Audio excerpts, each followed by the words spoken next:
We have so much inflammation in the body, and it comes out in illnesses. We go to a doctor with all these complaints, but a lot of it is silent inflammation, including my specialty, heart disease. Heart disease is an inflammatory process. So how do we reduce inflammation?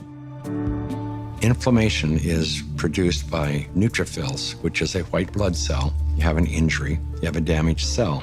And so these white blood cells come over and they encapsulate the damaged cell and they release reactive oxygen species, which rip electrons from the damaged cell, and that destroys the damaged cell.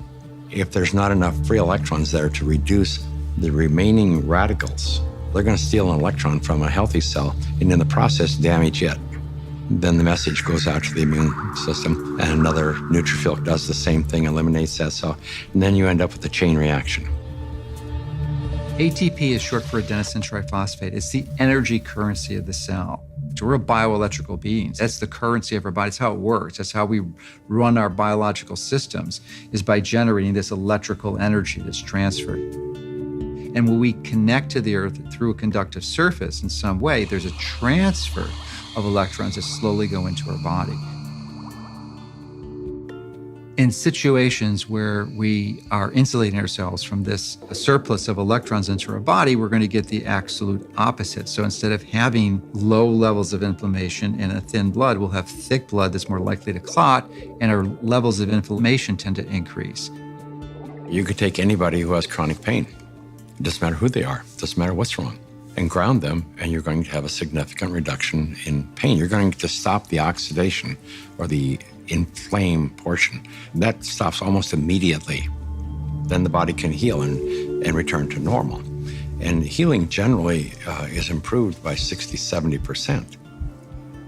If inflammation is the cause of all these health disorders, then I know that not grounding is the cause of inflammation, because if the body is grounded, you can't have inflammation.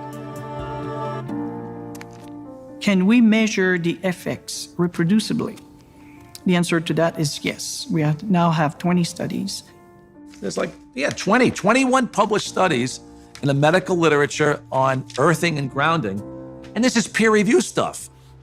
In simple terms, what earthing does is literally, it quenches the fires of inflammation. And if inflammation is the source of all root illnesses, including Alzheimer's disease, cancer, heart disease, diabetes, the list goes on and on. If you can impact inflammation and, squelch it, kill it, stop it, we're going to be healthier beings.